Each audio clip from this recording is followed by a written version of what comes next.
All right, guys, we are back. We got part number two. Part number two is handling your Mexican residency on the Mexican side.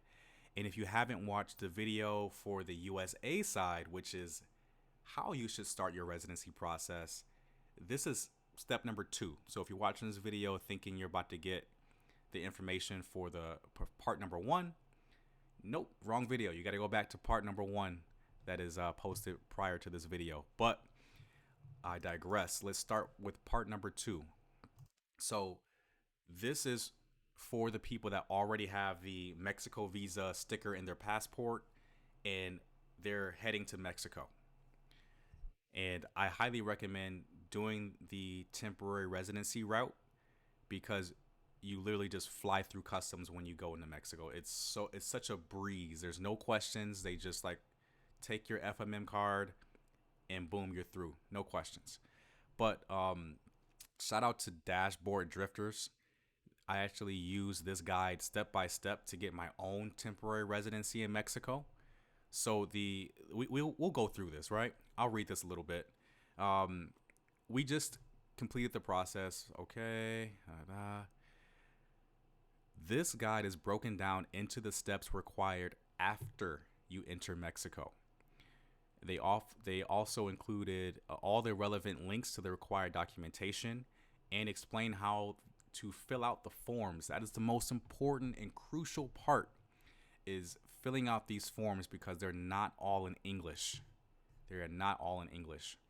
So once you either set up your appointment with the INM office down in Mexico,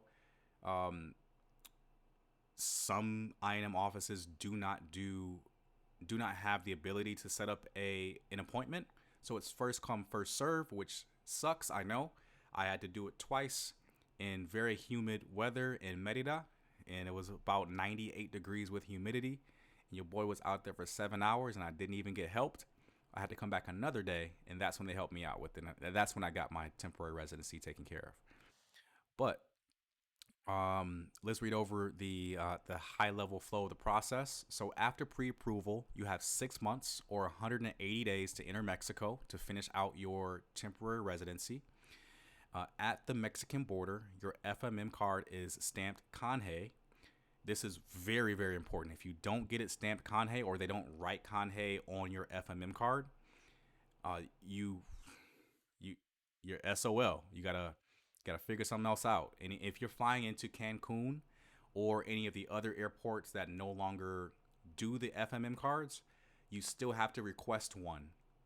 If you're going down there for a Canje, you have to request one. They have to still have your FMM card, and it has to be stamped Canje by one of the INM officers when you land in your particular destination in Mexico. So after that, your visa sticker in your passport is only good for one entry into Mexico. After entering Mexico, you have 30 calendar days to report to the INM. Present yourself to the INM with the applicable forms and photos, possibly optional. Read on for more details. Return to the INM to collect your temporary residency card.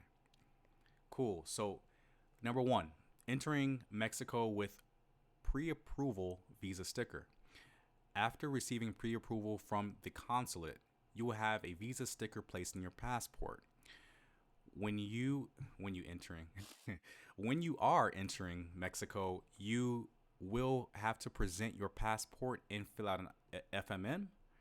You can complete the FMM online. Nobody does that, but if you're flying to Cancun and they no longer have the FMM, this may be the online FMM may be a way to go as well. Let's see. Instead of checking off the boxes for tourists, the crossing official will check off Canje. This selection is under Estancia Maxima 30 días in the bottom section for official use. The official will stamp your FMM and the sticker in your passport. I don't think they stamped my sticker in the passport, but that's neither here or there. Now you will have 30 days to present yourself at the INM. Cool. So they're just showing like a picture of the INM, or sorry, not the INM card, the FMM card here. Yours may differ because mine certainly did. Before presenting yourself at the INM, prior to presenting yourself at the INM, there are a couple of forms that have to be filled out. The first one is the tramite form, and that is the first form you complete. This form for this form for this form is for requesting the processing of your immigration paperwork. It also lets the INM know why you are coming and what you need to do. Complete the form online, print one copy, sign the document, then make a copy for the INM. Choose an email address you check regularly. The INM will send you updates to your residency status through email. That's true, maybe, that is true, but in my own experience, I actually had to go up there and check on the status of my residency, and they already approved it, and it didn't update in the residency status electronically, which was weird. But they have how you fill out this form. Let's see if we can actually pull up the form. They have links to it. Uh, I don't think they have the form linked, but they show you how to fill it out, and it's in Spanish. But they give you the translations here. So question one is, what do you want to do? Question number two, specify. Sorry, specifies.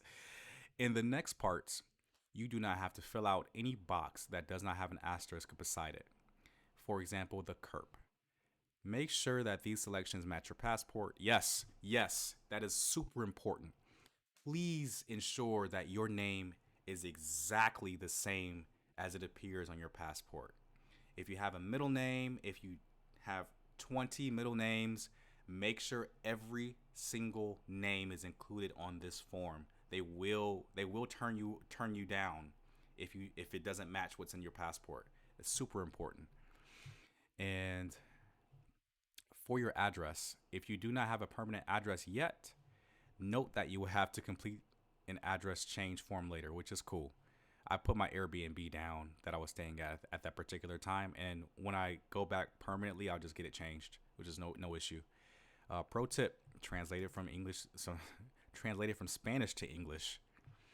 And after filling out the form, click Gardar at the bottom, print out the form, sign it, and present it to the INM. The payment of rights is next. So this was this was probably one of the easier parts of the process. You just go to a bank and you just let the teller know, like, hey, I'm doing a payment of rights, or pago de derechos, and you give them the money. I think I think they raised it up a little bit, more than 4,000 pesos. It was about 220, 230 for me USD, and they give you a receipt. Save that damn receipt. Do not let that receipt leave your site, because if you lose that receipt, you can't just get it reprinted. You have to just pay them again. So keep that receipt. And they actually give the link to the derechos here.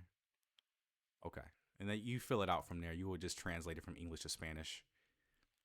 Like trimite, in the next section, you do not have to fill out. Okay, cool. Question one. So they literally have every question detailed here that's on that form. And you take this form. This is the form that you hand to the teller with the amount in cash. They do not take card. I went to HSBC to get mine done. I handed them the money. They handed me a printed receipt, and I was out. It was so quick. The next one is the formato básico. The next form you will fill out is the formato básico. This form is filled out in Spanish. Again, a lot of this stuff is in Spanish, and you will need help if you are not a native Spanish speaker to fill this out. If you speak Spanish or have access to Google Translate, which is my best friend, then it is pretty straightforward. They give you all of the translations of each of the sections. The weirdest one for me was the uh, half affiliation. It was the skin color and the religion. That was a weird one for me. I had to actually figure out what my I had to I had to actually search around on the internet to find an actual definition of my skin color and put it into words in English and then translate them to Spanish. And I don't know if it was translated properly, but I just wrote it down. I was like, well, whatever. They'll get it, right? It's in Spanish. But that was a weird one for me. And you can see here, for my principal activity, I chose retired. Yeah, because you're not supposed to work. You're not supposed to work while you're out there. Oh no, this is the activity in your country of residence. So this is what I did in the U.S. So it was live and work, obviously. And activity in Mexico, I put retired, and it was cool. Let's see. Activity in Mexico only for border workers. Okay, that's leave that blank. Checklist for going to the INM. This is super important. So the Tramite, Pago de, Pago de Derechos, the Formato Básico, your passport, original and color copy, valid visa issued by the consulate from the USA, valid and current FMM, three photographs. This one, they took photos there for me at least. I had the three photos with me, uh, but that the photographs weren't required. And presenting yourself at the INM. This information is a little bit outdated because it's still mentioning appointments, I believe. But let me tell you guys, if you are specifically going to the city of Merida, this I'm not sure if this is the same for every other INM office in Mexico. I can only speak for my personal experience, obviously. But the INM office opened at 9 a.m. So you're thinking like, yeah, cool. Let me just show up at like 8:30, walk right in, get my stuff done, and I'm good. No, no, no, no, no, no. So you have to get there extremely early if it's on a first come first serve basis, and you do not have an appointment. You, I got there. Me personally, I got there at 6 to 6:30 a.m. Luckily, the heat doesn't really hit you. It doesn't really come up until like around 10 or 11 a.m. So you're just chilling, right? And they have like a white canopy, and they have chairs where you can sit down as well. I think they put the chairs at like 5 a.m. But show up early, at least 3 to 4 hours ahead of time. Bring your snacks, bring some water. You can order Uber Eats or a DD. I'm sorry, not a DD, a Rappi to bring you food throughout the day because you're gonna be there for a while. I'm not gonna hold you up. The first time that I went, I didn't have an appointment because they weren't doing it because of COVID. And I showed up at 8. And I was like, okay, I'm showed up at 8. I should be straight. I should walk right in, give them my name, let them know what I'm going to do. But they had me sitting out there for 7 hours in the humid heat of Merida. And then they told me to come back another day. Right. The next day, I was like, yo, I'm not playing no games. I'm bringing water. I'm bringing food. I'm showing up at 7 or 6:30 on the nose. Like I left my Airbnb at like 5:45. And like I'm gonna be there before 6:30. And I was number 8 or 9 in line, and I was smooth. So it's imperative that you get there as early as humanly possible, and pack your patience. Bring your AirPods. Bring a battery bank for your phone. Um, just bring as much. Prepare like you're going to war with the environment. Prepare like you're going to war with a very very hot day, and it's going to be 90 something degrees. Just prepare for that. It's a very hot picnic. All right. So yep. So what they're going to do about an hour or two before they open officially at 9 or 8 or what have you, they're going to bring out the officer's going to bring out a list where they're going to write everyone's name down in order because the people that are already sitting down waiting, they sat down in order. So they get up, get in line in the same order, and then they write their names down on the list, what you're here for, and they'll ask you if you have all of your documents. Of course, you've looked at this guide here, and you all have all your documents. And you say, "Yeah, I got all my documents." They call you up, you walk in, you wait a little bit more. They call your number to a to a specific window number. The officer processes everything. Literally, like I only spoke 3 words to the officer. Like they did everything, didn't even speak to me. They were like, "Photo, all right." They took like a front photo, side photo, and I was good. They told me like 2 weeks to wait for my card. I heard that's not typical, but they may have been running into some issues. But luckily, I only had to wait a week. I went back up there and I was like, "Hey, you guys got my card ready?" They're like, "Here you go, Mr. Smith.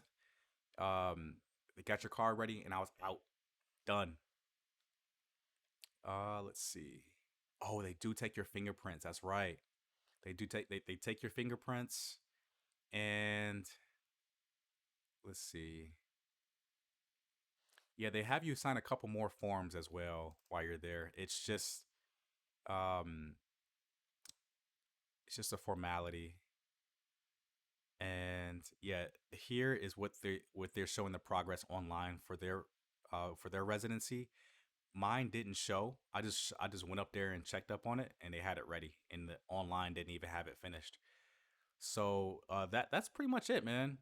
If you got the money, you have the financial solvency to get down to Mexico. I would say do it. What's holding you back?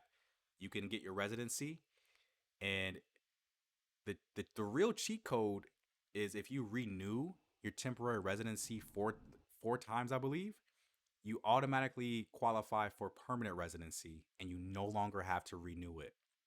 And after the first time that you get your temporary residency, after all of the financial checks, at least at the time of recording this video, um, the the next time that you renew, it they don't have to do those same checks anymore. It's just you pay them the money, you go to the INM office, you get your new card that has a new expiration date on it, and that's it. You do that 3 additional times, boom, you have permanent residency. You can stay in Mexico as long as you want, and you got to have options these days. The U.S. is not particularly stable, in my opinion. So if you have a plan B or a way to have a second citizenship or a residency, use it. Use it. Go down there for 6 months, and I'm telling y'all, like you can live on $1,000 a month easily, easily in Mexico. So don't don't think you have to stay in the USA when there's options like Mexico that is a short flight away, and you can just live your best life. So that's part two, and that's it, y'all. Like this is literally free game for y'all. This is free game. And get your residency if you can qualify for it. Get it easy. It's easy. You don't have to spend any time in Mexico. You can literally just go down there, get your residency, come back to the states. You good, and go down there when you need to renew it. And you have permanent residency, and you always have that plan B, that second option to move down to Mexico if you want to. All right. You've officially been tripping with Jay. Thank you all for making it to the end of this video. If you're new to my channel, please like, first of all, subscribe, and leave some comments. Like if I said something that was crazy off the wall or something that wasn't correct, let me know so we can let everybody else know. So thank you guys so much for watching. My name is Jay, and you tripping with Jay. Peace.